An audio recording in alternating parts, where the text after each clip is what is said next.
What's up, everybody? You are tuned in to the Cris and Maul. podcast, episode 3. Hope everybody's having a good day. Happy Juneteenth, celebrating the freedom of our ancestors. Uh, Hope everybody's having a great day, being safe out there, having whether you at a cookout or with your family or, you just chilling today. Hope y'all having a good day today. What's going on, man? How you feeling, man? I'm good, brother. I'm good. You know what I mean? I also want to shout out to, all the fathers, especially you, my brother. You know what I mean? Happy Father's Day, belated Father's Day. Appreciate it. Weekend was good. Checked out the USA soccer game yesterday. It was cool. Saw them win, 2-0. Overall, man, it's been a relaxing weekend, man. How about you, man? How was your Father's Day? I was at work. I was at work, but it's all good. It was a chill day, real easy, laid back day. Yeah. At the lounge they had a little banquet tournament. Oh, okay. So brother ate for free again. Did you get any love? Yesterday? As far as when you got off work? No. Nah, man, nothing. I'm just playing. No. I'm about to say, boy. No, my girl got me something to eat. Her and my kids got me a gift card, so it's all okay. Good. That's cool. So it's all love, man. That's good. It. But yeah, man, shout out to all the fathers who, enjoyed their Father's Day yesterday. Got to spend time with their families, Shout out to y'all, man. Yeah, shout out to my dad, man. Yeah, mine too. Both my stepfather and my dad, shout out to both of them. So It's all good. Well, all right, man. Let's get into some sports talk, brother. Let's do it. Topics of the day. Start off with the Denver Nuggets, man. They won the NBA championship, man. And yeah. They were a force to be reckoned with all season. So this is coming to no surprise that the Denver Nuggets won the NBA championship. For the past few years, they've had to deal with injuries and, certain guys not showing up in the playoffs. But they put it all together this time in each one of their series. Like you explained last episode, this is probably their best run in the playoffs that we've seen in any team. They were just hot, and that's what the playoffs are all about. When the team gets hot right at the right time, that's in any sport, NBA, NFL, hockey, whatever. When you get hot at the right time, everybody's healthy and everybody's just rolling. You have a great chance to win in the NBA or NFL, whatever championship.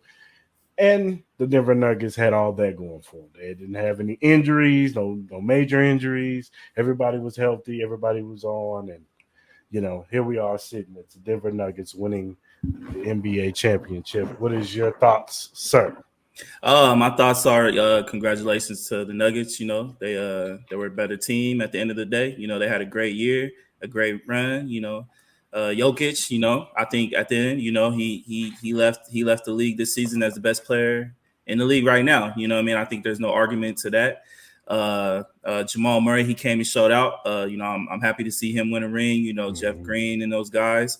But watching the parade, man, especially the coach, bro. That dude, they got to stop. They got to let the Lakers go, bro. Like, I know we're the Kings. I know everybody wants to beat LA, beat the Lakers, but they won't beat us. You can't beat us. Just take your ring. I'm happy y'all won it. You know what I mean? But y'all putting up a lot of bulletin board material out there for next year. I can't wait. I can't wait to see what happens. I know we're going to be talking about free agency later and all that. So, at the end of the day, I salute to the Nuggets. You know what I mean? Y'all did it big, and can't wait to see y'all next year. My team beat y'all next year for sure. What are your chances of them repeating next year? I think they got a good chance, man. I think there are some pieces that they have to figure out. I think Bruce Brown, I think he's up, so they need to figure out with him. I think Jamal Murray's up for an extension with his contract. So, obviously you got to figure that out. And with the new CBA that we've been talking about the last couple of weeks, you got to figure all that stuff in. So they got a lot of young talent on that team where they can just, plug and play. We did see a trade that happened yesterday that could factor in. We'll give our thoughts about that later on. But I think overall, as long as you got Jokic and Murray and they both stay healthy, man, you always have a chance to win a chip. I'm sure they'll be one of the top favorites for next year. And we'll just see what happens, man, for real.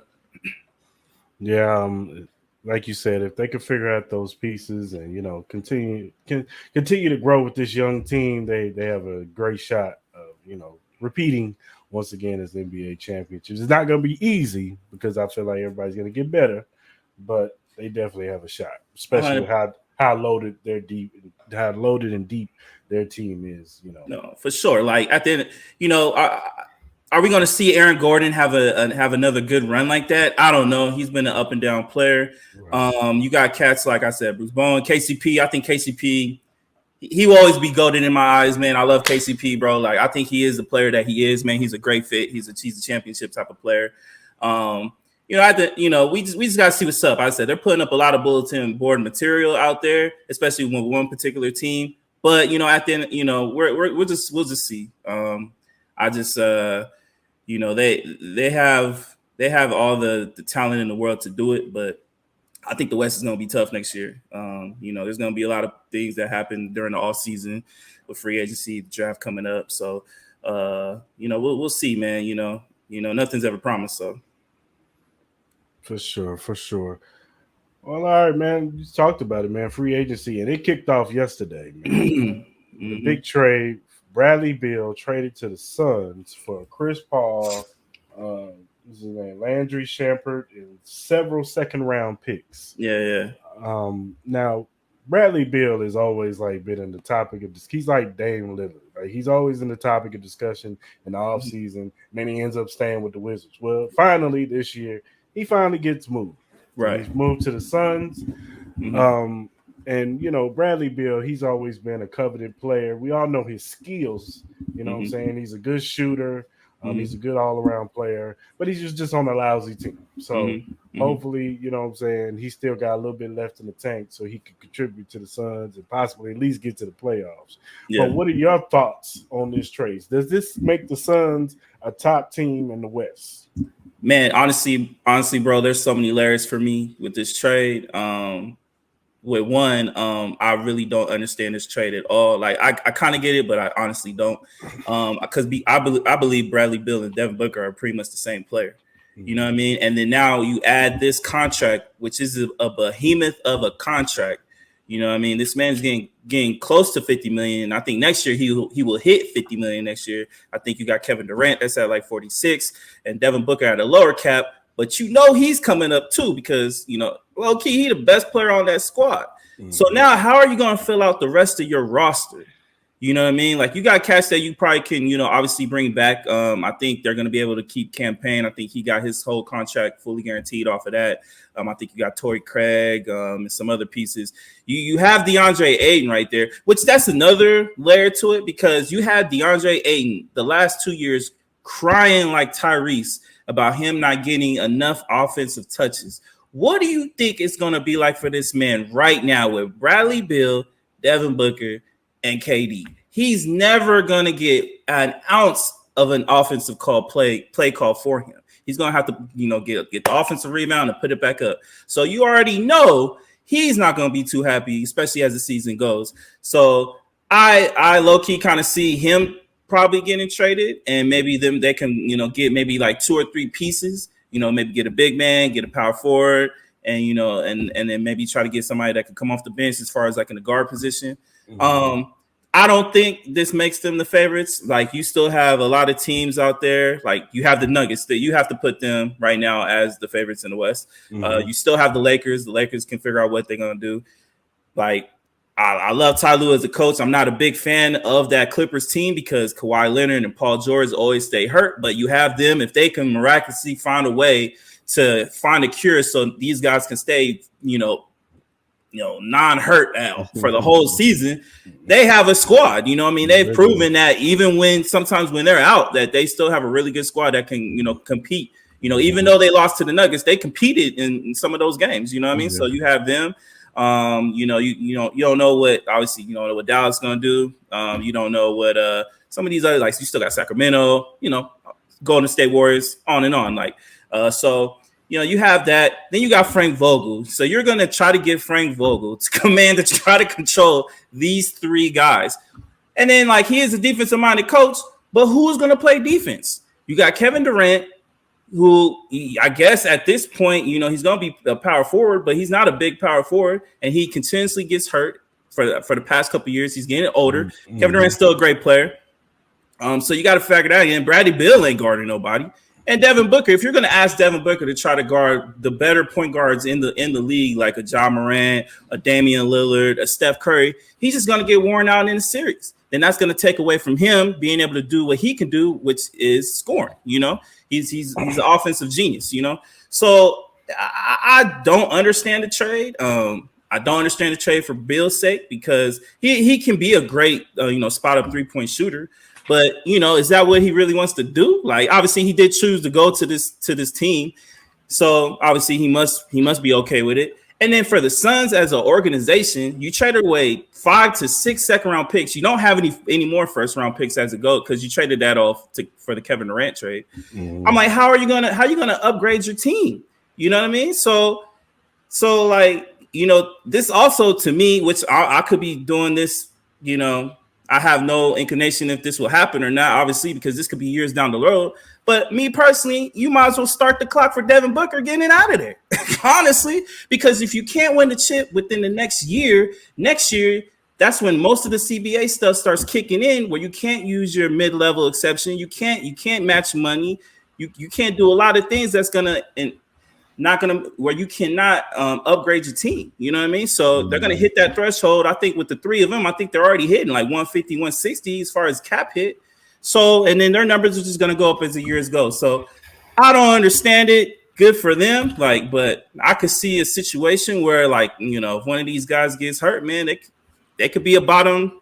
Now, like, they'll make the playoffs. I'm not saying they're not going to make the playoffs, but I could see them maybe being a 6 seed or a 7 seed and maybe possibly – Maybe in a long shot, they might be a playing team. All it takes is one injury, 1 or 2 injuries. And these guys, you know, Kevin Durant, Devin Booker, they got hurt, you know. So we'll see what's up, man. I don't know. What are your thoughts? What you think, man?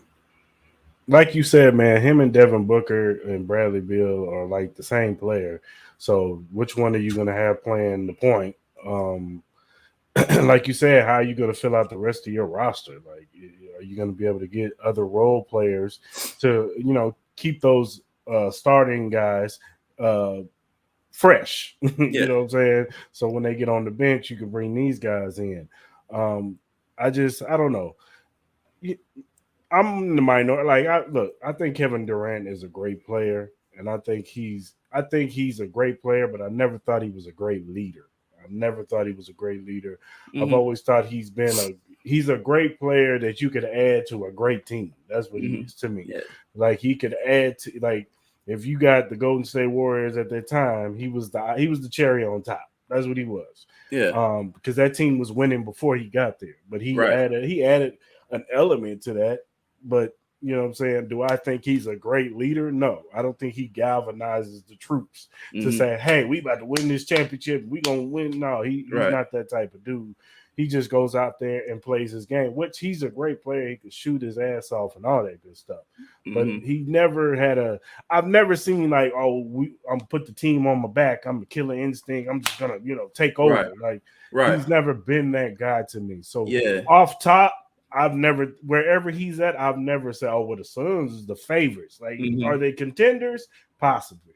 But the favorite? No, I've never looked at Kevin Durant as like he's got that killer instinct to say that when that dude's on your team, you got a shot to win the championship. Now, of course, you got a shot, but I don't think that they're the favorites. I don't think they're the favorites. And to piggyback off that, it's just kind of like I hate to say it, but like, KD's it's just gonna strengthen people's like kind of opinion about him, because it's like, you did go to the Golden State Warriors to win your ring. You know what I mean? You did play an important part in that to win the ring. Like, you did. You know what I mean? Like, I've heard people say that without Kevin Durant, they wouldn't have been the Cleveland Cavaliers that year, which I'm like, I still don't believe that. I think Kevin Durant just put them where it just 100% solidified they were winning that chip that year. Yeah. But the year before that, the Warriors did lose a 3-1 lead to LeBron James and Kyrie Irving, but they had a 3-1 lead. You know what I mean?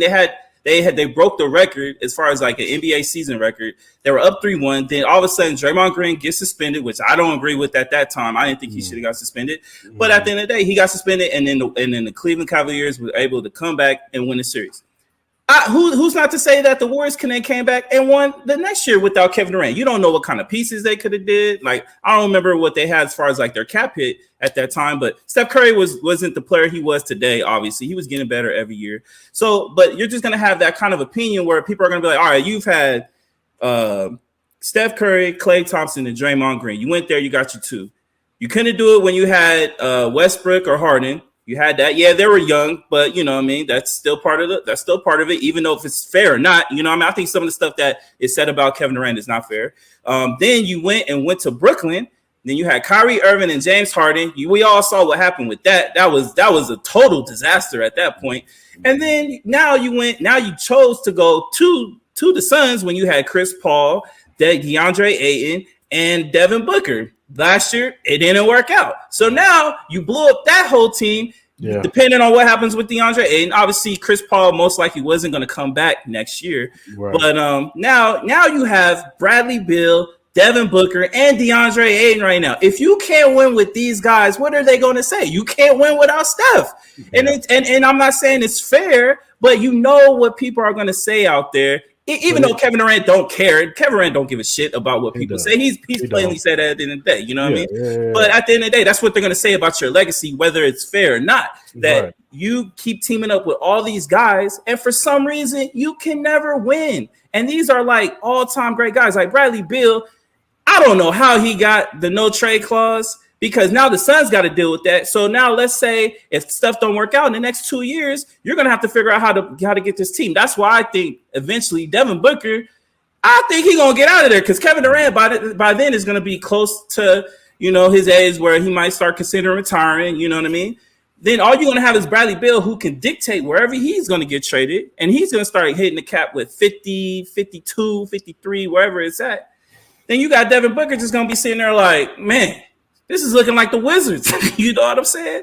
So I don't know. Like, I'm curious to see what this is going to be like. Obviously, everybody that plays 2K is probably going to play with the Suns, obviously. You know what I mean? Mm-hmm. But, you know, this trade does nothing for me. To me, it moves the needle a little bit for me. But I think this is still early in the process with free agency, the draft, and all that. I'll have a better feeling once all that's said and done, you know what I mean, to really get a gauge on how that team looks. I think they only have like 4 or 5 players legitimately on the roster right now. So it's kind of hard to say, but you know, we'll see in the next month or two and see what happens. And I'm sure we'll have a better feel how this team will look going into the season. Yeah, for sure. We'll see, you know. Well, there's been news about Draymond Green that he opted out of his option. Now, there's been mention that he could look for seek a sign and trade somewhere. Mm-hmm. But you know, we'll see. There have been talks about him going to the Lakers. Yeah. But what are your thoughts on what's the next? What should be the next move for Draymond Green? Well, obviously, you know, get your money. You know what I mean? I think this will be probably his last time he could probably get a big contract.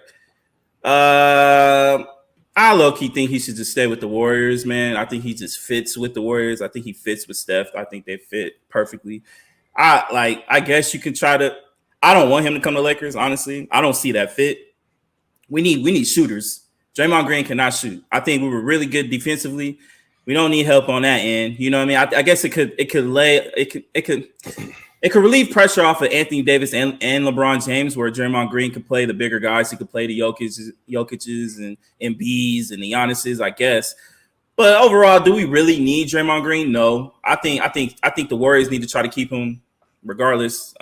Even though I know they're coming up with some cap hits as well. I think they need to figure out what they're going to do with Jordan Poole. Mm-hmm. They need to figure out what they're going to do with Klay Thompson. I think Klay Thompson's on his last year of his deal. I think you could, if he really wants to get money, I guess he can try to go to the Pistons or something. You know what I mean? I really don't see too many other fit. Well, he can fit with, I guess, other teams. Like, I think he would be a really good fit. Like, if they were to get rid of like a Zion Williamson or something like that, maybe they could, you know, figure out that where he can go to the Pelicans and fit in there. I don't know if they have the money for that, but I could see that fit. I could see maybe even I can see him fitting with the Mavericks because they need a defensive minded type of player. You know what I mean? I can see that as well. I've heard rumors about. I heard a weak rumor about the Suns. Obviously, I don't see that happening at all. I don't know. I really think Draymond Green should just stay with the Warriors. I think he fits with the Warriors. I think he's just in his career there. I don't want him with the Lakers. I'll shoot that down real quick. Please don't bring him on my team. I'm good.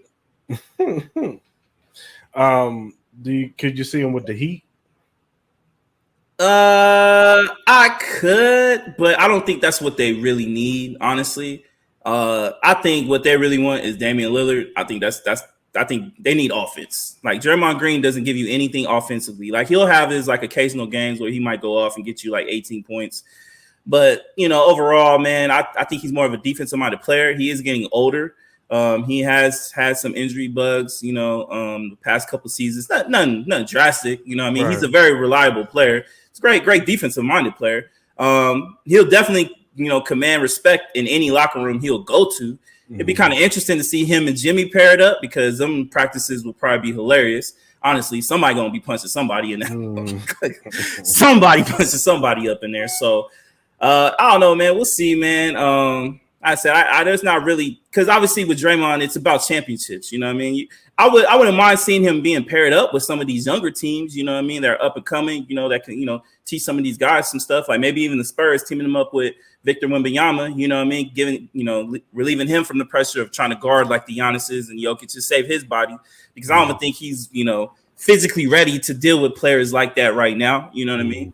So I think that would help, but I can't see Draymond going to San Antonio, maybe a Portland, I guess. You know what I mean? If they got the cap space for it, because I know they want to try to do everything possible to keep Damian Lillard there, so he doesn't request a trade. Even though I saw Sham's report where Damian Lillard doesn't want to leave Portland again. So that's that story. Even though he goes around telling people I'll go to the Heat. You know what I mean? I'm like, I'm over it, bro. I'm really over that whole story, bro. Dame Lillard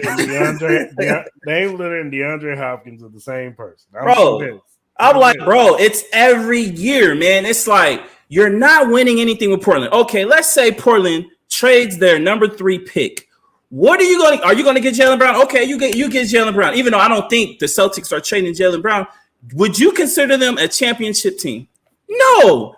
They'll be in the middle of the pack, maybe 4 or 5. But are you going to compete with the Nuggets? No. Are you going to compete with the Bucks? No. Are you going to compete with whatever the Lakers do? I don't think so. As long as they stay healthy, I don't know. Then you got Sacramento coming up. The Warriors still trying. Phoenix. You got Phoenix. I'm like, bro, come on.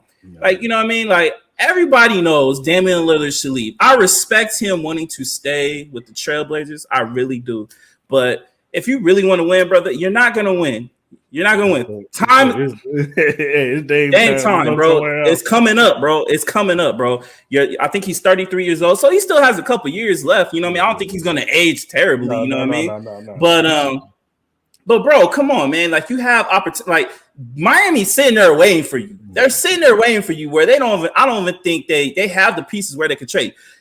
I think Brooklyn obviously has more pieces they could probably trade as far as like picks and all that stuff like that. I wouldn't consider them a championship team. If he wants to win a championship, I think he has to go to the Heat. I think the Heat should be his main priority right now. You know what I mean? If he can find a way to get there. At the very minimum, get to the NBA championship. At least, you know what I mean? Like he had his one run where they made it to the Western Conference Finals, but that was years ago when they had CJ McCollum. You know what I mean? So I don't know. I know there are rumblings where it could be a possibility it could get Zion. Now, if they get Zion Williamson and Zion Williamson stays healthy, I think that could be a sense of, I think, all right, they got something going there, you know what I mean? But it all depends on if Zion Williamson is motivated. I think it'll be a good spot for him so he can get away from all that mess that he has going down there with New Orleans, you know what I mean? With Mariah Mills and all that and wherever else he got going on. You know what I mean? I think that'll be a good spot for him. Personally, I don't think he wants to play in New Orleans. That's my I think he wants to play in New York. I think he's made that very clear. But you know what I mean? Right now, he's not gonna get there unless if he gets traded.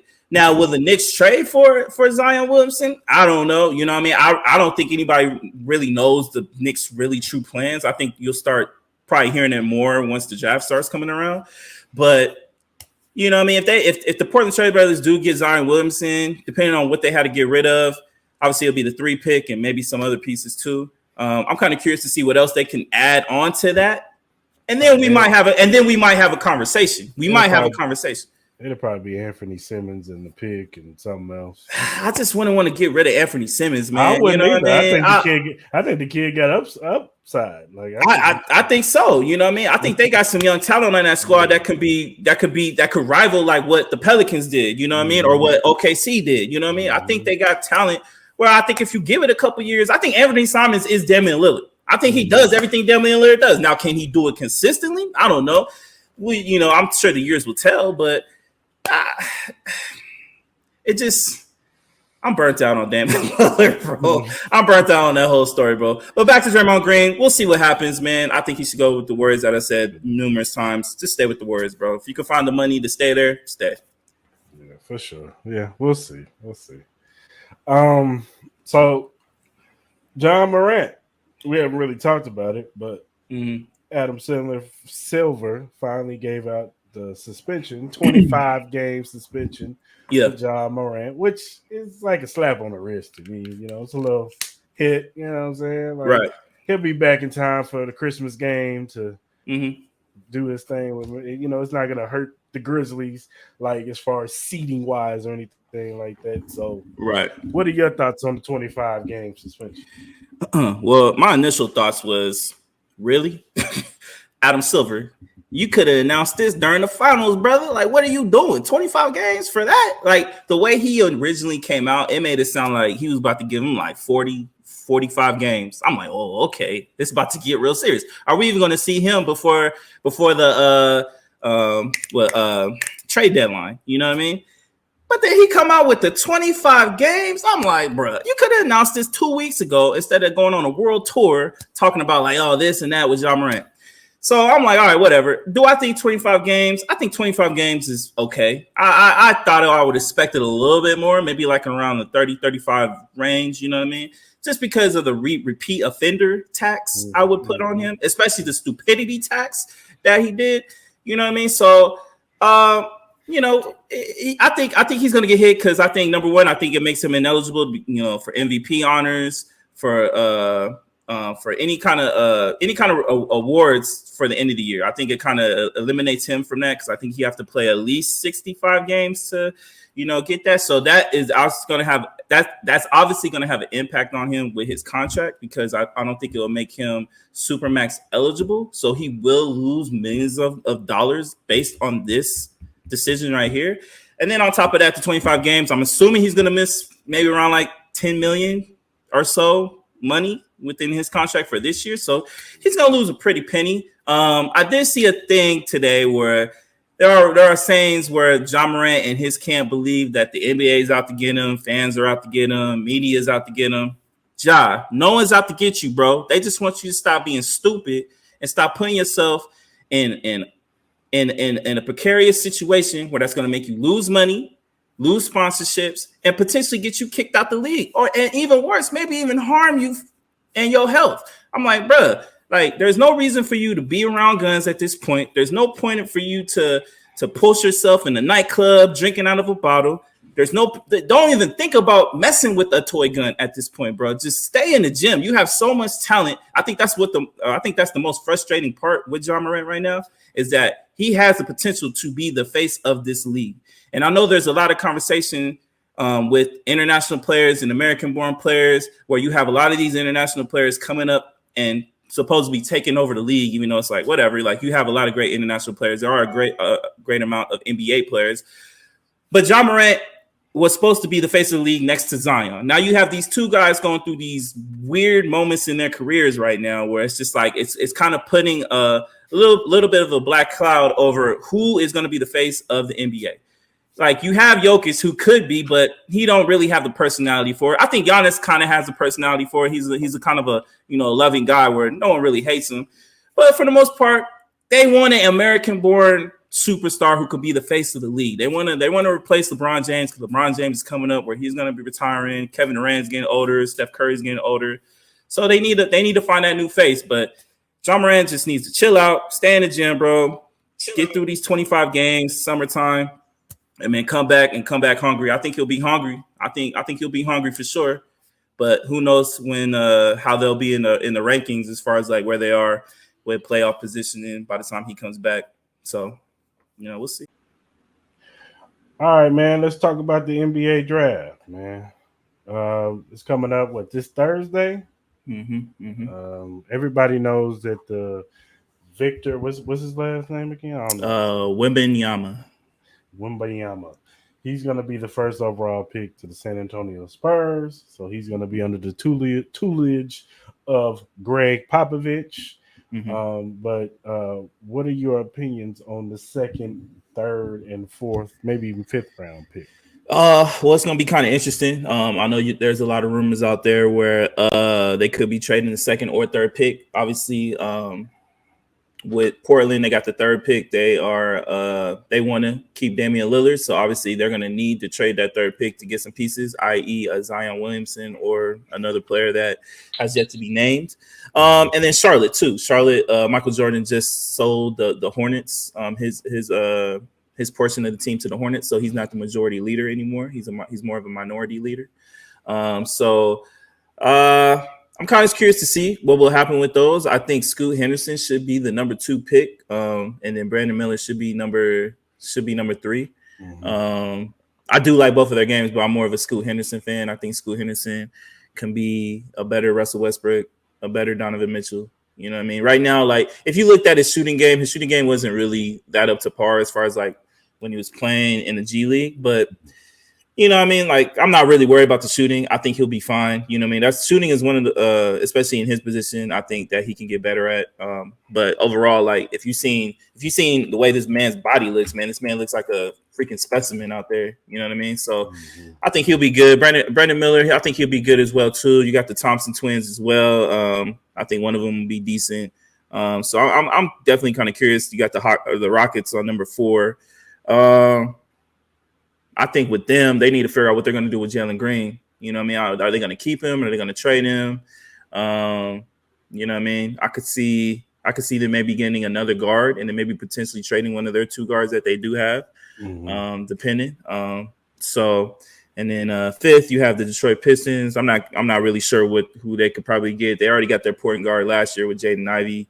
You also got Cade Cunningham as well, too, coming back. So I would assume they would try to get like a forward position, like a small forward or maybe even a power forward position they would try to get. I think they just traded for James Wiseman, too, during the trade deadline. So, we'll see what happens. If I had to pick a sleeper, I was like really a big fan of this kid. He would play for UCLA. Was Amari Bailey? I think he's nice. You know what I mean? Now, depending where he goes, I don't think he's projected to be a top 10 pick. He could be like more of like in the bottom tier as far as like in the first round. But I could see him being one of them type of players, man, that could have an impact in the league for a while. Just if you haven't seen his game, man, his game is pretty smooth, pretty nice, little left-hand player. He can score. He can drive to the hoop. Not too big, but I think he has a cool size where I think he can maintain his spot in the league and maybe be a potential like 6-man or somewhere in that range type of player. Oh, okay. Well, what are your expectations for Victor Wembanyama? Yeah. I think Wembanyama is going to be a hell of a player. I think he's matched up perfectly. I think it even helps more. I think it even solidifies more that he will be a great player because he's with Greg Popovich. I think Greg Popovich is a great teacher. He's a great teacher of the game. So I think he will become that player. He's not going in no hostile type of environment where it's kind of like the organization isn't run right. They don't know what direction they want to go. Ownership is terrible, man. San Antonio Spurs are probably one of the classiest organizations all across the league where they are known for having a great foundation for young players to thrive. You know what I mean? I think they have a great young team. You know, they have a couple great pieces there that played pretty well last year. So adding Victor Wembanyama to that mix, man, I think San Antonio got them one. I don't know how they lucked up to get that in the lottery. You know what I mean? I have my little assumptions, but it is what it is. My folks, they stay in San Antonio, so I'm pretty sure they're excited out there to see him. I'm very curious to see him live. I know there were kind of rumblings where he was going to play in summer league. Hopefully he does. I would like to see him play, even if it's for like a half or something like that. But yeah, I think this man will be up there. Now will he hit the heights of like a LeBron James and all that type of stuff? I don't know. We'll see. Like with big men like that, man, it's all about maintaining health with him. You know what I mean? So if he can stay healthy, I think he'll have a hell of a career. And I could see the San Antonio Spurs getting back on the map and becoming legit title contenders in the next like 3 to 4 years. What are your thoughts of him not playing in the summer league? I get it. You know what I mean? He just came off of his season overseas where he's at. I think over in France, Paris, wherever. So I think he just finished. I think they got they lost in their championship round of the game. So he's been playing all summer long, pretty much since up until now. So I think it'll be nice to a lot of people are going to come out to Vegas to see him play.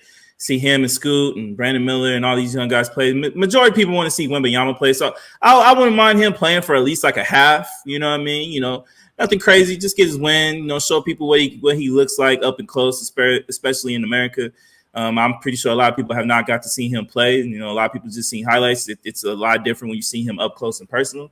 So I want to be one of those guys. I've only seen highlights of him. I want to see him up close. So if I could just get a half, just get a little taste, man, be like, pause, get a little like, little inkling on what this man looks like up close. Then, we'll see what's up, man. So I'm not mad if they don't play him. I get it. You want to kind of save him for the season and for a training camp. Okay, for sure. Mm-hmm. Well, let's switch to hockey, man. The Vegas Golden Knights win the Stanley Cup, man. They bring another championship to the city. First, the Aces won. Now the Golden Knights won. What are your thoughts of them bringing another championship to Vegas? It means they're next. The time is ticking, my guys. They are next. You know what I mean? You just see it, baby. You just see it. You see it. I see it. It's inevitable, baby. I don't care about that trash on that wall. I don't care about that. Is around, bro. Come on, bro. Like, it's only a matter of time. I'm not saying it's going to happen in the next year. I'm not saying it's going to happen next year or the year after that. I'm just saying, you know what I mean? When it comes to Vegas, congratulations to the Golden Knights. Y'all kicked ass, man. Y'all made easy work of them Florida Panthers, man. You know what I mean? Like, that last game was, man, y'all just ran roughshod through them guys, you know what I mean? Like, easy money. So, between the Aces and the Golden Knights, man, it just puts the clock on these guys. It puts more pressure on these guys. You know what I mean? No matter what you say, no matter you laughing, you can get your giggles out, you know what I mean? You can do whatever you want. We gonna talk about the Chiefs sooner or later, bro. But so relax. You guys won your chips. You guys got Patrick Mahomes. Let me talk my talk. All I'm saying is this. My bad. All I'm saying is this. You have to agree. It puts pressure on this organization right here, especially in this city. You know what I mean? Like, now we got a taste of championship glory. You know what I mean? So we want to see this continue, obviously. Now, obviously, if you're a realist, obviously you can't win every single year. But, we're eventually going to get the baseball team. We know we're eventually going to get the NBA team. We know there will be players that want to come out here and play for those teams because of Vegas and no state income tax. So you're going to get more of your money. You're going to be able to, swim in more of your bread. You know what I mean? So with the Raiders, yeah, they have to go through the Chiefs. You know what I mean? They have to go through these teams like the Chiefs, the Dolphins, the Bills, etc. to be. Don't you dare say that name. The Bengals too. The Bengals too. Those are the teams at the top of the crop right now in the league right now. Obviously, the Chiefs, that ugly banner, I can't stand y'all.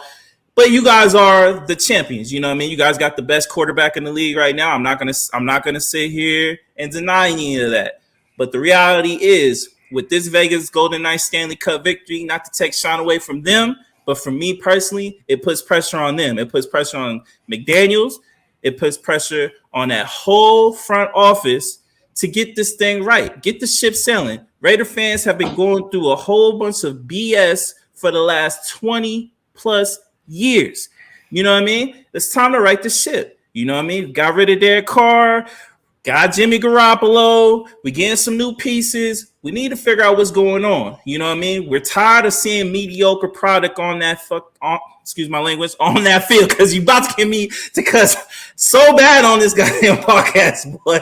This is so bad right now, bro. I want it so bad for my guys. You know what I mean? So the time is ticking. The time is ticking, man. You guys got a lot of pressure on you guys for the next couple years. This year, I don't really have high expectations, but man, y'all got to right the ship, baby. Y'all got to right this ship for sure.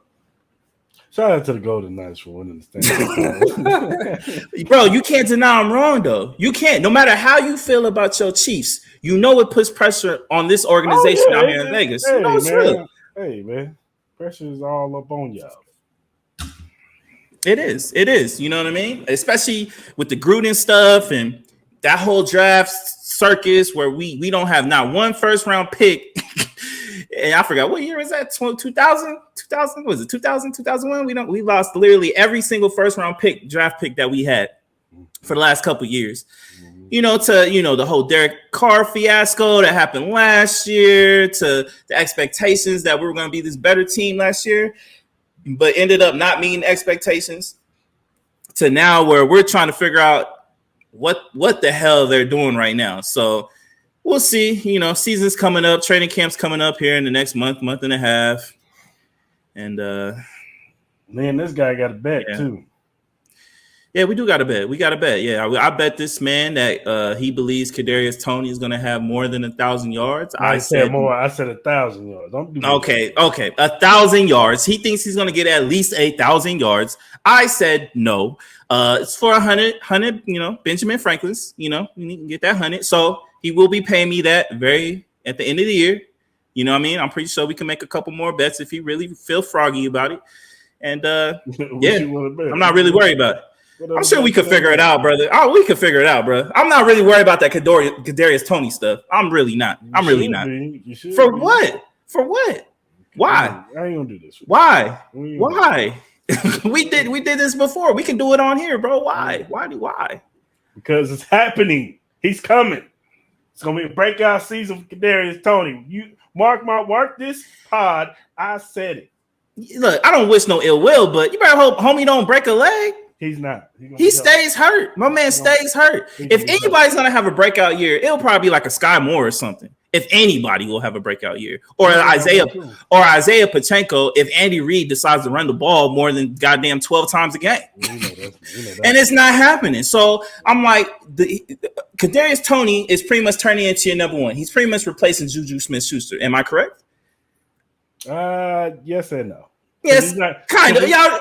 He's not going to do the same stuff that Juju did. They more so see Scott Moore doing those types of things. Okay. You would know better than me. You know what I mean? So, but at the end of the day, Kadarius Toney, he doesn't scream out 1,000 yards to me, bro. He doesn't. You know what I mean? The offense is going to be ran through Travis Kelce, McKinnon, and hopefully Pacheco. Like, I think Pacheco needs to get more touches because I think Pacheco is a really nice running back. He's a really nice running back. As a Raiders fan, he if you give that man touches, he's scary. I think he's a very scary back. But we know Andy Reid, he's not going to do that. It's going to be a wide receiver by committee besides Travis Kelce. I know this. I've seen it. You know this. You've seen it. Kadarius Toney might have a couple good games where he might have 130, 140 yards and like 2 TDs. Okay. Congrats. I still don't see 1,000 yards, buddy. I still don't see him playing all 17 games, 18 games. I don't see it. He gives me 12 games. He's giving me 1,200, baby. He's not so 100. He's averaging 100 yards a game. Is that what you're telling me? 12 games. He's giving me. He's averaging 100 yards a game, bro. Phil, get out of here. Wow. See, this is what I'm talking about, bro. This is what I'm talking about. The delusion. I get it. You guys got Patrick Mahomes. He could turn water into wine. I get it, man. That's how y'all feel. But bro, come on, man. Kadarius Toney. He plays 12. He's getting 1,200. He's not, bro. He's not. He's an inconsistent player. He is. He's shown that with the Giants. He can't stay healthy. He's inconsistent. He'll have a couple good weeks and then he'll disappear for the next 5 or 6. That's what he's done since he's been in the league. What are you talking about? He's been hurt. What are you doing about it? That's the same thing. Come on, bro. Come on, bro. It wasn't that he was on the. It wasn't that he was on the field. Do you see this man playing more than 10 games this year? I don't know. I can't. Again, this is why I for sure am very comfortable with him not getting 1,000. Now, if he get 1,000 yards, then that means I think the Kansas City Chiefs are damn near undefeated at that point. You know what I mean? But I don't see it, bro. I like the Kansas Chiefs. The Chiefs are good. You always be good with Patrick Mahomes, bro. But come on, bro. Come on, man. Have some realism to your talk, bro. No, listen. I'm only going off because I do believe they think that Kadarius Toney is the number one guy because Brett Veach loved Kadarius Toney coming out. So that's why I say this. Because when Veach wants something, he goes gets it. And that's what he wants. So I think they're going to do I say this. They're going to do everything in their power to make Kadarius Toney the number one wide receiver. Yeah, but you could do everything in your power. But if he can't make that field, if he can't practice, it's not going to happen. Like Kadarius Toney, does Kadarius Toney have talent? Yeah, he does. He really does have talent. But man, I don't know what it is. He just can't stay healthy. And then for some reason, he disappears in games. He just does. You know what I mean? He did that with the Giants. And he did that with y'all last year, even though he was hurt too. Like, you know what I mean? Like, come on, man. Like, so he was still learning. Just give me my $100 now. Just give it to me now. Just give it to me now. You can Venmo me if you want. I prefer a crispy Benjamin Franklin. That's what I want. I want that ironed out. I don't want one wrinkle in that thing. It's not gonna happen. All right, bro. We'll see. We'll see. Kadarius Toney ain't coming 1,000 yards. Y'all mark it down. It's not happening, bro. Bet the over. Thank you later. Bet the over. The over, bruh. Really? Over on Kadarius Toney yards. I wouldn't even draft Kadarius Toney in my fantasy league. I would. In the top 8 rounds, top 10 rounds. I wouldn't do it. I wouldn't touch him. I put him on my bench. I wouldn't want him on my bench. No, I'm good. I wouldn't want him on my bench. He could be a flex. He could be a flex guy. As I said, it's wide receiver by committee. With fantasy football, bro, like with that bench, you need obviously you need somebody that's gonna be able to fill in, and especially like when one of your bigger guys is like has a bye week or may even get injured. Especially in a league where it's big and it's like 12 to 13 people in that league. Put Kadarius Toney on your damn bench. Yeah, obviously, but it has to be like we're at the bottom. Catching scraps at that point, brother. You know what I mean? I just said it won't be consistent play. It won't be consistent. Whatever fantasy league you're in this year, I bet you Kadarius Toney. Yeah, go ahead and do that. I bet you he's in the first 8 rounds. Go ahead and do that. I bet you. Go ahead and do that. You're gonna drop him by the 4th week. You're gonna drop him by the 4th week. Watch. I'm telling and then you're gonna be like, man, I should have got McKinnon when I had the chance. That's what's gonna happen, bro. You're gonna be sitting there like, damn, I should have got today. Bro, it's happened to me 2 years in a row. I got Pacheco and I got Clyde. What's his name? Edwards-Helaire. And you know who ended up being the guy? Jerick McKinnon. You don't think that's gonna happen again this year? It will. No. It will. He'll be part of the offense. He's always part of it. Ever since Tyreek Hill left, man, I feel like he's been the number 2 guy as far as like yards and TDs. Listen, I could be wrong, but at least with my eyes, man. And everybody else I picked up with the Chiefs, bro, they ain't give me nothing. Pacheco did a little bit last year, but that was just because Andy Reid hated on my man. It's all good. And he kept fumbling the ball, I think, like later towards the end of the year, too. He would have his couple fumbles. Yeah. But shout out to the Golden Knights. I know we got off topic, but shout out to the Golden Knights, man. That parade, what'd you think about the parade? They was drunk as shit, just like all the players. That was crazy. One dude got on there and got to talking and rambling and but whatever. What's his name? Carlson? Yeah. Hey, man, you won the championship.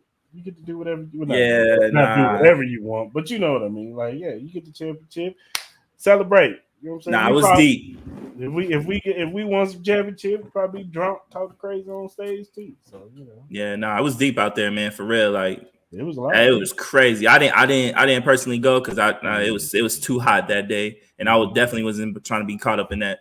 But just watching on TV, man, the strip looked live, man. It had to be over 100,000 people out there, man. Just going ham out there, which shout they fully deserve. So shout out to Vegas, man, showing their support and showing that love. Man, we just need to get an NBA team out here.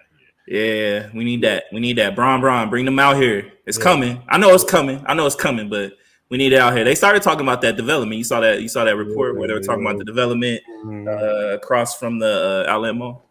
Yeah. Especially called it's like 10 billion. So yeah, bring the NBA team out here. They got the A's coming out here. You know what I'm saying? Like I can have another baseball team to cheer on because my Royals are trash. They're just trash. I like the A's colors, man. The A's colors is fly. I like the hats. They fly. I got one, so get it popping. For sure. Let's talk a little boxing real quick, man. Now, I know you probably didn't watch this weekend, but Tim Tszyu, you know what I'm saying? He was supposed to, I think it was Jamel Charlo, the one that fights at 154. He was supposed to fight him in January, but Charlo ended up breaking his hand. So I remember that. Get out of the fight. So Tim Tszyu fought this weekend. He fought Carlos Ocampo. Now Ocampo, he fought Errol Spence early in his career, got knocked out in the first round. But couple months ago, Stephen Fedor, who was a champion at 154, if you don't know who Stephen Fedor is, he's like 6'3", but he's like super skinny, but he's like 6'3", fighting at 154. You should be fighting at 175, if you ask me. Yeah, but he got knocked out. Like he didn't have a good showing against Carlos Ocampo, and then he ended up losing. It was a big upset. Well, Tim Tszyu knocked him down in the first round on Saturday. And he called out Charlo. Now, there's been speculations of, the Charlo, who he's going to fight. He's been off for a minute. I think this is the fight. Now that has more heat on it because Tim Tszyu has knocked out a champion at the 154 position. I think that this is the fight to make. Go ahead, Charlo. Let's go ahead and get Tim Tszyu. If you don't know who Tim Tszyu is, he is the son of Costa Tszyu.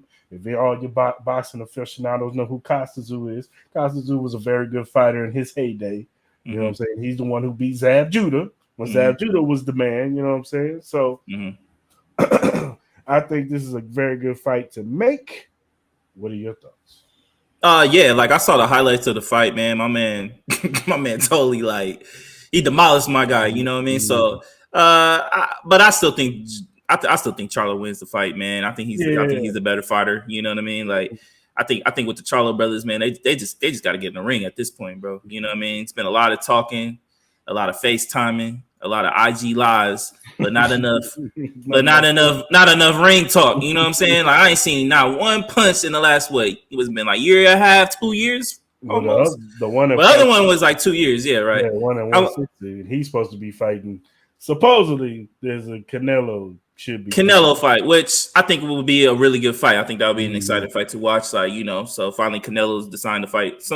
Obviously, a lot of people have problems with it because Charlo hasn't fought in 2 years, but I think Charlo's going to be motivated. I think he'll be the best fighter that he could possibly be that night. You know what I mean? So I'm not really worried about that, honestly. But I think with Tszyu and Charlo, I still would have Charlo as the favorite in that fight. I would too. I think Tszyu will put up a good fight, but I think somebody will get knocked out that fight, and then I think it will be Tim Tszyu. I think you've seen Tim Tszyu has been knocked down before, so it will be nothing new. So hopefully they can get that. I would assume, depending on how his hand is, maybe by the end of the year, maybe by end of November, maybe early December, if not, maybe first thing January. I would assume that fight. But at the end of the day, these Charlo brothers just need to get in the goddamn ring. You know what I mean? Like.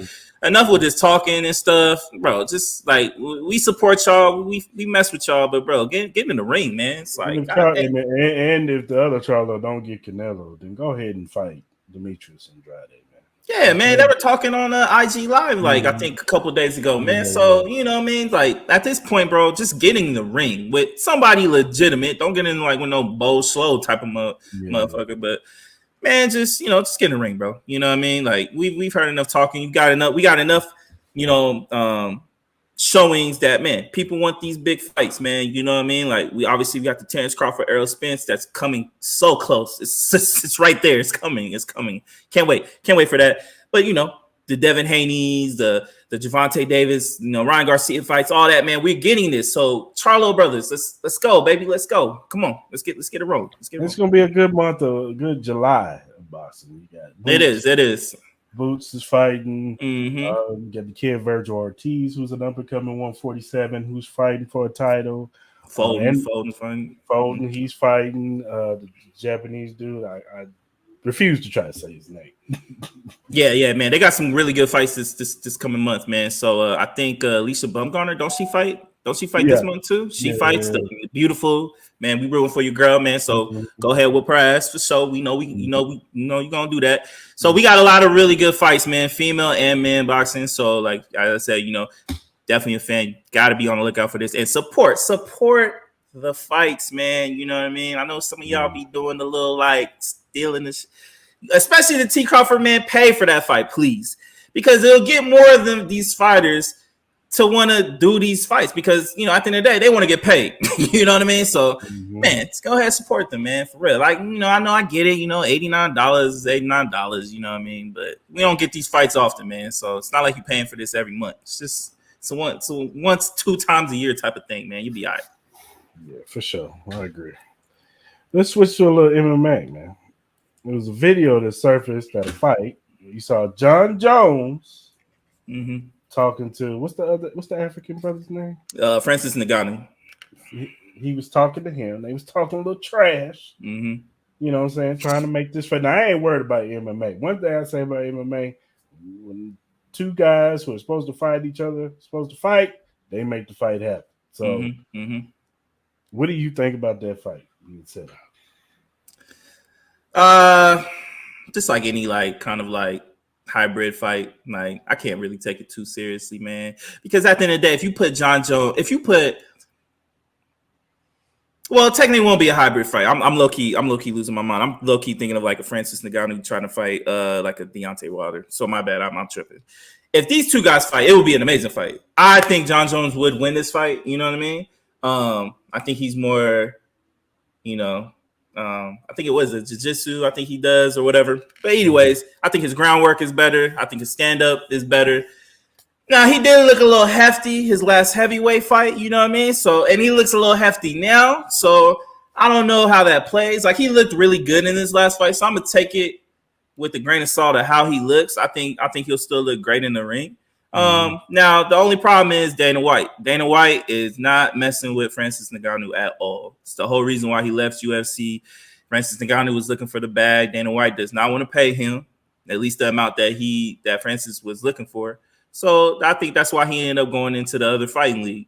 John Jones isn't leaving UFC. He's also hinted that, after his next fight with Stipe, that he might consider retiring. You know what I mean? So, will I think we see this fight? No, unless Dana White has, which I think he should just pay him at least for the one fight, because I believe everybody wants to see that fight, especially if John Jones goes out there and eliminates Stipe as quick as he did the last guy he fought. You know what I mean? I forgot his name.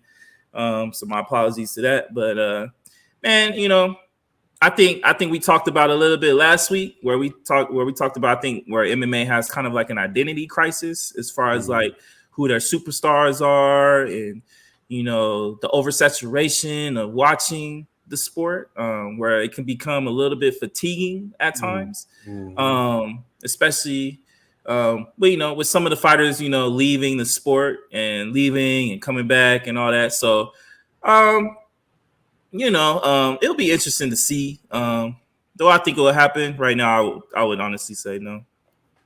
Okay. Well, hopefully it gets made, man, because that would be a huge fight. I don't know why I was thinking I don't know why I was thinking about Deontay Wilder, not John Jones. Yeah, we don't want to see. Oh, it's true. No, we don't want to see that. We don't want to see that. John Jones, Francis Ngannou, yes. Wilder, you need to get your ass in the ring with Anthony Joshua. That's the only fighter I want to see you fight. Well, I heard he was supposed to fight. There's a rumor where he's going to fight Reese first before he fights Joshua. Whatever. Knock him out and then fight. Yeah, for sure, man. Mm-hmm. Well, let's get into some NFL. Let's cover. Last week we did what? The AFC We did the East. I think we did the East and NFC and AFC East. So this week we're gonna do the AFC and NFC South. Mm-hmm. So let's get into the AFC South first. We got the Texans, who had the number one overall. Did they have the number one pick? Yeah. No, they did. Yeah, they had the number one overall pick. They got CJ. No. It was Carolina. Carolina had the number one pick. They had second pick. Yeah. So they had the second pick. They ended up getting CJ Stroud. Traded back to the third pick. Got Will Anderson. So they got two cornerstone pieces on their offense and their defense, who are really good, highly talented players coming out. We'll see how CJ Stroud looks in the NFL. You know what I'm saying? But he was very impressive in the playoff game against Georgia. Had a couple of injuries here and there, they probably would have made it to the championship. We might be talking about. We definitely would have been talking about a different champion winning the NCAA tournament. You know what I'm saying, in football. So we'll see how CJ Stroud look. Will Anderson, you know what I'm saying, he looks like another Georgia, Alabama, one of them SEC defensive ends who's going to wreck shop and get 12, 13 sacks a year or whatever. So we'll see how that looks. I like the receiver that they picked in like the third or fourth round, Tank Dell. He's been making waves in OTAs. He didn't have a good coal mine. Like he didn't run as fast as everybody thought he was going to run. But he's probably one of those players like, that 40 time. Yeah, it's significant, but it isn't, because game speed and just running in the straight line is two different things. And he looks like he's just going to be one of those guys that on the field, he just plays at a different speed. He has good route running. So I think he's going to be a cog. Hopefully they get John Mechie back. I don't know his situation with his cancer. I know he had lymphoma last year. That's why he didn't play last year. So hopefully everything's all good with John Mechie. And they got their kid Damian Pierce, the running back. So we'll see how what DeMarco Ryans does with this Texans team. You know what I'm saying, with this year. Probably real fun to watch them. I don't expect them to win the division, but There should be real fun to see, how these young guys, come together. What's that? We got the Titans in this division now. I think the Titans have taken a step down, ever since they traded away A.J. Brown. They still got Derrick Henry, and Derrick Henry will be 2 years removed from that injury that he had. So he should be a lot more healthier than when he was last year. They drafted Will Levis with the second round. But what I'm hearing is that he's not really doing too good. I know it's OTAs, but Malik Willis has been pretty much outplaying him right now. And you expect that. He knows the offense. He's been in the offense a little longer. So he's probably going to be a lot smoother, calling plays and running the plays. So they're battling it out for the number 2, because they still have Ryan Tannehill slated as the QB1. They did have DeAndre Hopkins come in for a visit. So that'll be interesting to see if they, maybe get a deal. If New England doesn't get a deal done, maybe the Titans, circle back and give him a deal. If he comes to the team, he'll at least make them formidable. They'll have a number 1 wide receiver over there to go with the young Treylon Burks, who has potential, but he was in and out of the lineup. He was injured a lot last year, but you put him and Treylon Burks together, you might got something over there. Defensively, they're decent. You got Jeffrey Simmons, who just got paid. So he's going to be, we'll see if he's still motivated. Some of these guys that get paid, they kind of don't produce like they usually. But Jeffrey Simmons is one of the better defensive tackles in the middle. So we'll see how that goes. But I don't really expect too much from the Titans. I think they're, 8-9, team, middle of the road. Jacksonville, who everybody has expectations. They took a huge leap last year. They made it to the playoff, made it to the divisional round. Upset over the Chargers, who was up 28-3 going into the half, and they blew the lead in Jacksonville and they're winning the game. And then they lost to the divisional round against the Chiefs. But Trevor Lawrence, who's looking like he's going to be one of these young star quarterbacks in this league on the AFC side, he looks like he's primed to take that next step to possibly making this team a Super Bowl contender. They bring over Calvin Ridley from Atlanta Falcons, so now they got a number 1 wide receiver to go with. What's the other receiver's name? I forgot his name. I forgot his name, bro. But they got a nice young receiving core to go with Travis Etienne. Their defense is going to be vastly improved. Are you talking about Calvin Ridley? Calvin Ridley? Calvin Ridley. I said him. The other guy, the guy that was there last year. He came from the Cardinals. Everybody was talking about his deal that he got, and then he ended up actually producing last year. Man, I forgot. John Blank. But like I said, they got Zay Jones, they got Brandon Ingram, they got a nice little receiving core, running back. Defensively, they should be improved. Dougie P system, second year, they should be all right. Mm-hmm. And what's the other team in the South? The Colts. They draft Anthony Richardson. Now, Anthony Richardson, he has all the physical tools, and you know about him because you're a Florida Gator fan. Mm-hmm. So he has all the physical tools. It's just putting it all together, you know what I'm saying, working on his accuracy, and just working on all the little intangible things. He seems like he's a good kid, puts his head down, hard worker, very coachable, not, caught up in all the sauce or whatever. So it looks like he's willing to learn and get better. So we'll see how that goes. I still think the Colts are like kind of a middle of the road team. You know what I'm saying? They're maybe they sneak in the back door and get a playoff spot. I don't see it, but maybe they do. Or they right there winning the division. Because I think this division is whoever wins. This is going to be a one team going into the playoffs in this division. And everybody's it's going to be pretty much. I think it's Jacksonville. You know what I'm saying? Mm-hmm. Jacksonville is the more talented team in this division. So those are my thoughts on the AFC South. What are your thoughts? Yeah, honestly, bro, like I think with this division, man, it all comes down to at the end of the day, I think the Jacks should win this easily, hands down. I think their offense and their defense should take care of this. They low key might have the best record in the AFC, depending if they really play their cards right, because their schedule isn't really that bad, you know what I mean? Especially when you're playing these teams twice a year. Right. I think it comes down to the bottom three because they took out of the top four quarterbacks in the draft, they got three of them. You know what I mean? So I think whoever hits, I think as far as like, if I had to choose the three, I would probably put my money on CJ Stroud right now, especially with DeMeco Ryans. Obviously, DeMeco Ryans is more of a defensive-minded coach, but I think they got talent on that team. You know what I mean? I think the running back is really good. They got a couple receivers there that I think they're doing good. Now I know you talk about Michi and all that, so it's not really hard to find good wide receivers nowadays. You know what I mean? And it's Christian Kirk I was talking about. Christian Kirk, yeah, Christian Kirk is nice. Christian Kirk. So our apologies if we forgot about you, bro. But nah, you nice. Yeah, man. So I think you explained it pretty well. So I'm not gonna go down team for team. Because I feel like I'll just be repeating everything you said because I totally agree with everything that you said. So I think it really comes down. The interesting thing is definitely all the quarterbacks that got drafted. I think everybody's going to be watching out for that. I will be rooting for Anthony Richardson. He is a Florida guy. I've heard amazing things so far coming. I know it's just mini camp and all that. They haven't even gotten to training camp. But overall, it seems like everybody's buying into Anthony Richardson there and with the Colts organization. So I think he'll do well. I think it'll take him a couple years for him to – actually, I think he won't hit the field this year. I think that's what their ultimate goal is. I don't think they want to see him on that field. I think they just want him to be a visual learner right now. I'll be curious to see what he looks like in the preseason. I'm sure, just the way he looks, how comfortable he looks in the pocket, how is he looked, his throwing motion and stuff like that. So I'll be curious to see how that looks in that kind of capacity.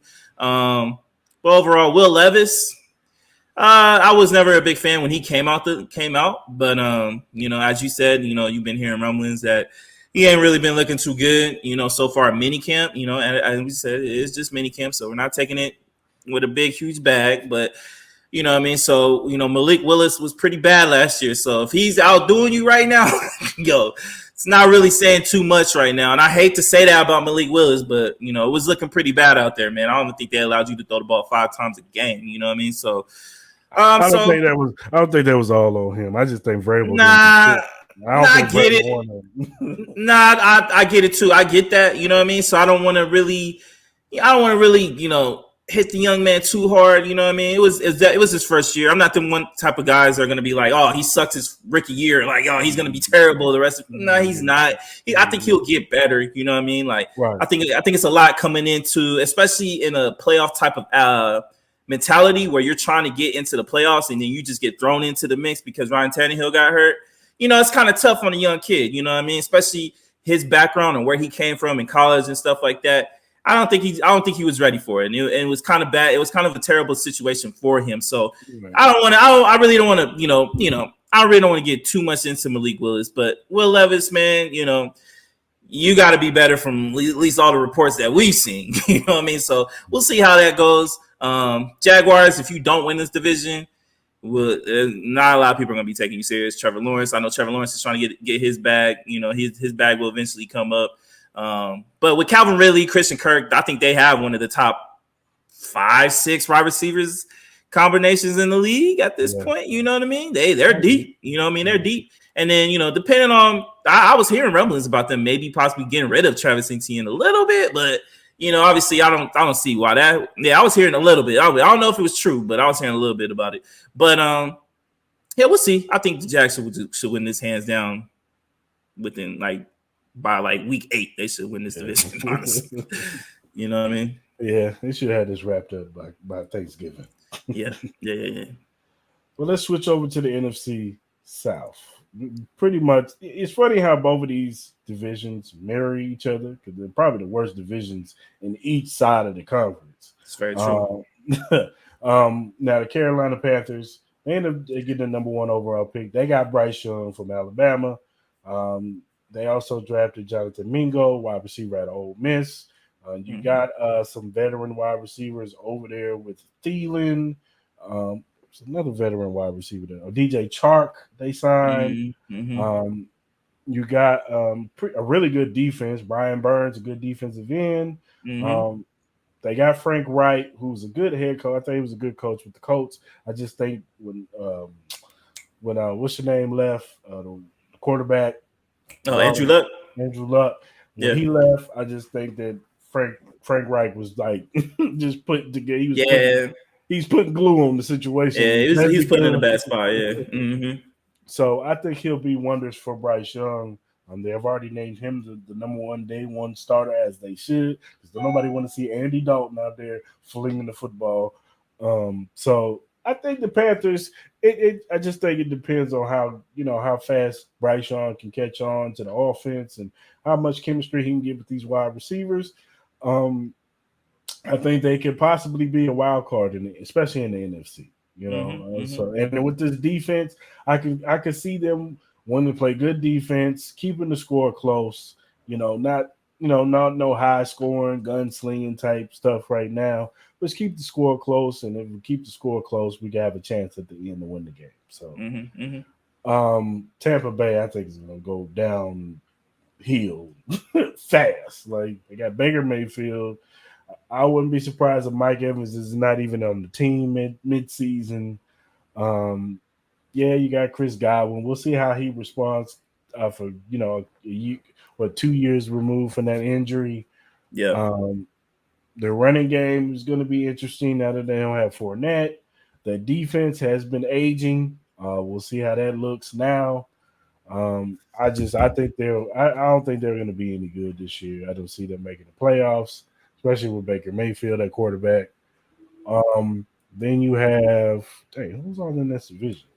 Saints. Now, this is who I think should win the division. You got Derek Carr. I know you talked about Derek Carr earlier, but Derek Carr in this system, I know he's got history with Dennis Allen from being the coordinator for the Raiders. So I think that's a good connection. You still got Chris Olave. You got I don't know the situation with Alvin Kamara, but when he comes back, you still got a good little nucleus back there. Good receiver core. The defense is always pretty good. Lattimore and Cam Jordan and all those guys. So definitely, they got a nice little. They should win the division. I think they should definitely win the division. And then you have Falcons. Falcons could be a fun. It all depends on Desmond Ritter. It could be a fun team to watch. I don't expect them to play no playoffs, but they could be an interesting team to challenge a lot. I can see them having a lot of close games. You know, because they got the offensive pieces definitely. Yeah. You know, No, they do. with Drake London, Kyle Pitts, you got Bijan Robinson in the backfield now. Like they should score some points. Definitely score some points. Now they might be giving up a lot of points, even though I do like the corner AJ Terrell. Other than that, I don't know what else they got. You know, so we'll see. Yeah. So, but like I said, I think the Saints, this is their division to win. What are your thoughts? My thoughts are, I agree. Saints should win the division. I'm kind of curious to see what Derek Carr looks like with this team, you know, especially since he, you know, left my team. We traded him for my team. So I'm very curious to see, you know, with him and Chris Olave and who else they got? Who's their receiver? You guy who kept getting hurt, Michael Thomas. You know, hopefully see if he can stay healthy this year. I said we do not know what's going to happen with Alvin Kamara. I'm assuming he's going to get some kind of suspension time. You know what I mean? We just don't know how much. If I had to take a guess, I would assume 6 games at least. You know what I mean? Depending on how that situation is going. So yeah, I'm kind of curious to see what they do. Like as I said, this should be another kind of similar to the Jags, where they should win this division by like week 12. You know what I mean? Where they should be leading in this division pretty comfortably. But you know, I said my surprise team that we did was the Carolina Panthers. Man, I really believe that the Carolina Panthers can surprise a couple teams. Man, they might be in contention even to win a division. I low key think I could see a situation where obviously they don't play similar, where he can have like kind of like an RG3 type of like rookie year, me personally, you know what I mean? Where you know, where this offense look like it clicks, you know. Now it depends, you know, can this offensive line protect them? We should see. I think they got a really good running game that can really be a good thing that can go with the passing game as well. You know what I mean? Adam Thielen, he is an older receiver. So we got to see how that goes. You know, I think he's been kind of injury prone the last couple of years. So I'm kind of curious to see like how healthy he can be. With the Buccaneers, they're in the Caleb Williams sweepstakes. They're in the Caleb Williams sweepstakes at this point. Drake May sweepstakes. So there's not really much to say about that team. I'm surprised I was hearing stuff where they might even give Mike Evans a new contract, you know what I mean? Which I'm kind of surprised. Like, you didn't see that? Yeah, they were talking about maybe giving him an extension, which I don't get it. You know what I mean? I low-key would think they would use him as like maybe like a trade asset. I think at this point, just trade all the good players that you have that you know that are not going to be part of your long-term plans. Just try to get draft picks or try to get younger. You know what I mean? At this point, Michael Evans, you know, he's an older receiver. He's still a really good receiver, but you know what I mean, at this point, I would trade him to the highest bidder.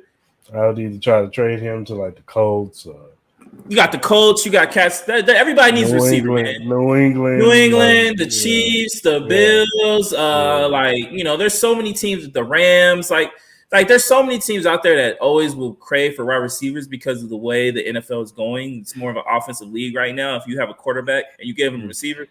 As a receiver, like a Mike Evans, a big receiver, man, like, you know what I mean? Like, it could rejuvenate his career, me personally, because if I was Mike Evans, besides the money, like, why in the hell would you resign? Unless your family really loves Tampa Bay like that. Like, why the hell?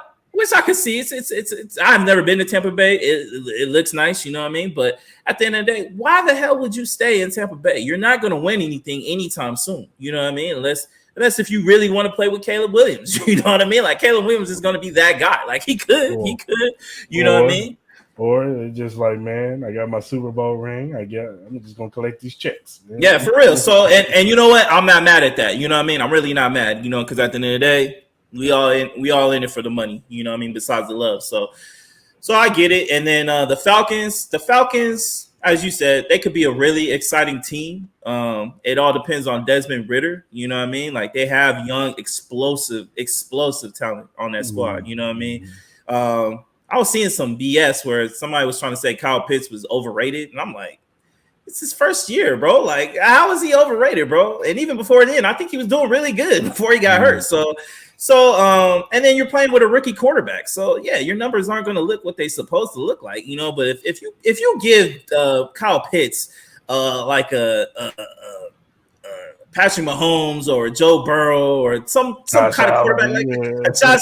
My man's putting up Travis Kelce numbers, though. So stop. You know what I mean? So if you want to think he's overrated, go ahead. Somebody will take Kyle Pitts off your hands. I'm sure the Falcons don't think that way, but I'm just going with the hypothetical. I've always thought that they underused Kyle Pitts. Like they never really got him the ball. Like it was like, why are you throwing the ball to Kyle Pitts? Like, no, me too. And then I think the Falcons have a good 1-2 punch in the running back, especially with Bijan Robinson. I think they still got Tyler Algieri. Yeah, I think that's how you say it. Yeah. So and Tyler Algieri was balling the last part of the year. So you got a really good 1-2 punch. So you can obviously save Bijan Robinson. You don't have to do a workhorse type of like Ezekiel Elliott when he first came in, when you're trying to give him 300 carries. Like save your running backs, man. You know what I mean? Like this guy is a young, talented running back who can be like one of the next great running backs that the league has ever seen. But you know what I mean? Like you don't need to wear these guys out in his rookie year. You know what I mean? You guys are not winning anything this year. So you know, preserve his body, you know, split the touches. At the end of the day, I think people would think running backs have an easier kind of like transition into the league. You know what I mean? Like it's not really too difficult for them. That's why you see a lot of running backs thrive in the league, depending on what offense that they're in. Some are more dependent on the running game than others. Like the Chiefs are not, you know what I mean? But we're not going to talk about that. But anyways, so this division. This division should be clear cut, but I think the Carolina Panthers are going to make it exciting in a sense where they could be a surprise team depending on health and depending on if they can protect Bryce Young in the pocket. Yeah, I can see that. I can see your boy Derek Carr messing it up over there too. Honestly, like with Derek Carr, it's kind of crazy because you would think they would win this division easily, but Derek Carr is known to play mediocre at a lot of times, you know. Take it from me, I know. Like I like Derek Carr. Derek Carr as a person is great. As a quarterback, he has all the skill sets to be a really, really great quarterback. It'll be 1 week where he looks like he could be up there with the Patrick Mahomes and the Josh Allens and the Lamar Jacksons and Joe Burrows and all that. But then the next week, he looked like he should be on the same tier as like a Tyler Thigpen or something. Like, you know what I mean? Like, bro, like what are you doing? There was a game where my man couldn't get past the 50-yard line until almost the end of the fourth quarter. Like you cannot do that if you're going to be considered a top 10 quarterback. You can't. You know what I mean? So he obviously does have a better defense with the Saints. You know what I mean? I do think that Saints defense is getting older. You know what I mean? I think they had a little bit of a drop last year. Let's see how it goes this year. They could have another drop. You know what I mean? People are really not the biggest fans of Dennis Allen as the head coach because you went from Sean Payton to him. It's not really the same kind of, you know, workings in that type of coaching area. So, you know what I mean? Like, no one's really gonna be stressed out about watching these two divisions. You know what I mean? These might be the two most boring divisions out of the whole entire league. The only interesting part is just to see on the AFC side how those young quarterbacks are gonna do, and then on the NFC side to see what Bryce Young does, because I think Bryce Young could be the next best quarterback, especially in that division. He could take over that division depending on how he looks. Because I'm not Derek Carr. I don't. He's gonna be the Saints quarterback for the next 2 to 3 years, depending on how that goes. And I think he's not gonna have as long as a leash as he did with the Raiders. You know what I mean? He's gonna have a shorter leash now. You know what I mean? Mm-hmm. You're in that category of being one of the quarterbacks to get traded off your original team. So once we see that happen, you kind of see their careers start going down here. I'm not rooting for that. I would do like Derek Carr, but you know, that's usually the trend that usually happens with traded quarterbacks, man. Yeah, I agree, man. Be interesting to see how this division shakes out, but I agree. This is the two worst divisions in both conferences, hands down. So it is. It really is, man. So, you know, we shall see. I do see a lot of fantasy potential in these two leagues, which is kind of crazy. These could be the two worst leagues, but these could be honestly one of the better surprising fantasy players in the, you know, players that you have in these two divisions. Honestly. I definitely can see Bijan Robinson getting picked early. Yeah, for sure. Like You got Derrick Henry. You have, you still have Kyle Pitts out there. You still have Tyler Azeri as a backup, depending on how that goes.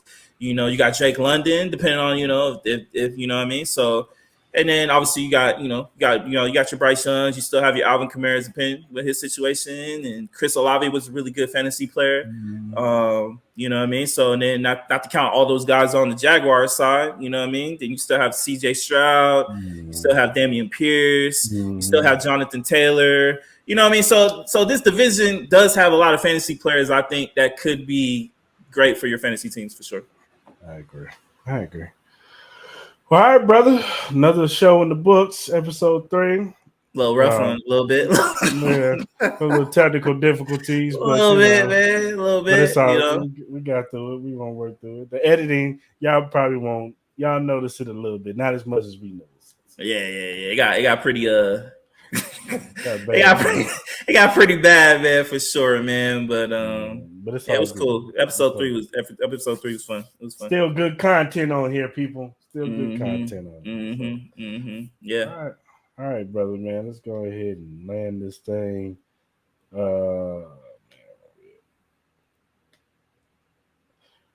So, if whatever streaming platform that you use to listen to your podcast, the Cris Lamar podcast is available. We're on Spotify, we're on Apple, we're on Google, we're on Amazon, Stitcher, iHeart Radio. Whatever one of those you listen to, Cris Lamar is on there. So go ahead, subscribe, follow us, you know what I'm saying, and listen to the audio, because not everybody's a YouTube person, you know what I'm saying? They rather just listen to whatever podcast streaming app that they use. So just know that we're available on there. But if you do use YouTube, don't forget to subscribe. Yes. Hit the like button, hit the notification bell, and leave a comment, man. You know what I'm saying? Leave a comment. Give us some feedback. We have tough skin. If you got some critiques for us, we're here to listen. Just talk to us nice. Don't be too ruthless, man. Because I know some of y'all be, man. Y'all be talking reckless out there, dog. For real. The comment boys get in the section and they get to going crazy. Relax. You know what I'm saying? Relax. For sure. And whatever social media platform that you use, we are available on all of them: Twitter, Instagram, Facebook, and on TikTok now. You can follow us on Cris and Maul. Most of them is Cris and Maul podcast, but you can on Twitter is Cris and Maul. So check us out, hit us up, give us feedback on there, hit us up on our DMs. You know what I'm saying? Show us love if you want. Show us love, whatever, man. Just we follow back. You know what I'm saying? We fans of sports, just like y'all, man. For sure. Like as he said, man, like just show us love, man. I said, I've had people talking about like, you guys gonna talk anything else other than sports? Like, we got that. We'll get to that. You know what I mean? It's not just sports. We're gonna get there, man. We're gonna get there. You know what I mean? We're trying to build our profile, right? Trying to build it up, you know what I mean? Just work with us. We got a lot of kinks, you know what I'm saying? We have more goals, more creative things that we want to do with this podcast that we're just trying to build up on. So, be patient. But at the end of the day, just show us love, man. You know what I mean? We're only going to get better from here, for sure. And let's just be real. There's not a lot of good music out right now. So, yo, man, I ain't gonna lie, bro. The Gunna album was. I know you're not a Gunna fan, but that Gunna album is nice, bro. That Gunna album's nice, man. I'm hearing good things about Killer Mike's album. That's what I'm hearing good things. I heard Killer Mike's album was pretty good. I heard one song off it. It was pretty good. I don't listen to Killer Mike too much, but it was pretty cool. You know what I mean? I'll check it out. I'll check and see what you're talking about. I always like Killer Mike. But yeah, most definitely we're gonna work towards it. You know what I'm saying? Get to other subject matters, but just work with us, people. Yeah. All right, man. Till now, you going to the Bahamas, baby? Woo! Nah. So we can do next week. We can do Monday. I don't leave until Wednesday. Oh, okay. So we'll have a show next week. You know what I mean? So I think we're gonna do top 10. We're doing top 10 next week. So we're gonna do quarterback and I guess point guards. We're gonna do a couple top 10s. That's gonna be a majority of the show. We'll do a couple top 10s, quarterbacks, point guards. We might even do maybe a couple other ones depending on how we see how the news is for the week. You know what I mean? So we'll figure it out, but there'll definitely be a show next week for sure. I'll be for sure. All right, brother. All right, Mom. Till next time, man. My brother. See you.